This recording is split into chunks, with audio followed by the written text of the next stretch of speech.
কারণ আমি গিয়া কইলাম যে একটা সাইডে গিয়া কইলাম যে না আরো আন্দোলন করো, তাহলে কি হইতো? পুলিশের সাথে আরো মানুষের কারণ আমি কি নিজের লাভের জন্য আরো বেশি সেলিব্রিটি হওয়ার জন্য আরো গিয়ে লাফাইয়া পড়তাম? আমি তো চাইছি যে ভাই তোমরা একটা দিন দুইটা দিন ওয়েট করো। কেউ ওয়েট করতে রাজি না। এদিকে জঙ্গিরা দুইটা ছাত্রদের ইমেজ নষ্ট করে দিচ্ছে। এখানে এমপি প্লেয়ার, এখানে উদ্বোধন করে চেয়ারম্যান। এই লেগে আমাদের সোনারঘাট মাধবপুরের মজা। নেতা বইলে আর যখন যে যেখানে থাকবো সেই নেতা। খেলার মাঠে তুমি নেতা, যখন তুমি একটা টিম আজকে খেলতেছো, তুমি লস্করপুরের পক্ষে, তুমি লস্করপুরের এমপি, চাঁদপুরের পক্ষে আজকে চাঁদপুরের এমপি। আমি আলাদা কোনোদিন তোমাদের কাছ থেকে চাইবো না যে আমি এমপি, সব কিছুই না। আমরা একসাথে হয়ে বঙ্গবন্ধুর সোনার বাংলার জন্য যা যা করা লাগে, মানুষের শান্তি, মানুষের দেখো আমি এখানে আস্তে আস্তে আমি 6টা না 5টা বল দিয়েছি।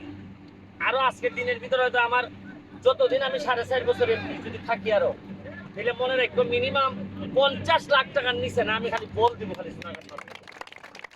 আমি বুঝি যে নিজে ফুটবলার হয়ে বুঝি যে ফুটবলের মজাটা কি।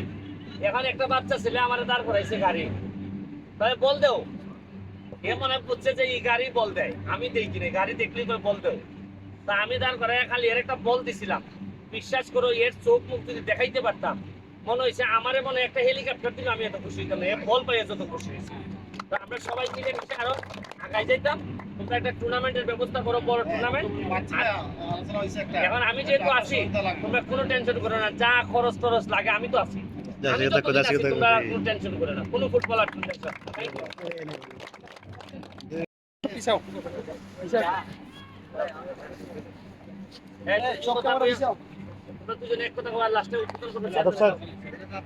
ভালো আছেন?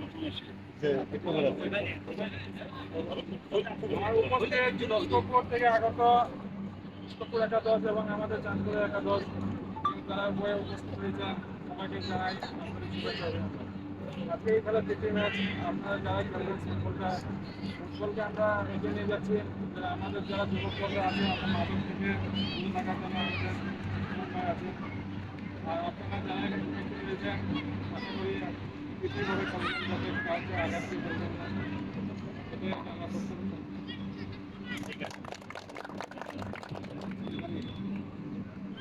আজকে লস্করপুর এবং চাঁদপুরের মধ্যে প্রীতি ফুটবল খেলায় আমরা অত্যন্ত আনন্দিত এবং খুশি হয়েছি যে আমাদের ব্যারিস্টার সাইদুল হক সুমন এমপি মহোদয় আমাদের মধ্যে উপস্থিত হয়েছেন এবং উনি একটা পক্ষে খেলবেন।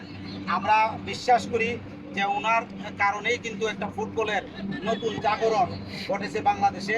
তো আজকে এখানে খেলাটি যেন আমরা যারা দর্শক আছে তারা যেন খেলাটি উপভোগ করে এবং প্রীতি খেলা প্রীতির মতোই যেন আমরা সৌন্দর্য উপভোগ করে আজকের খেলাটি আমরা উপভোগ করতে পারি।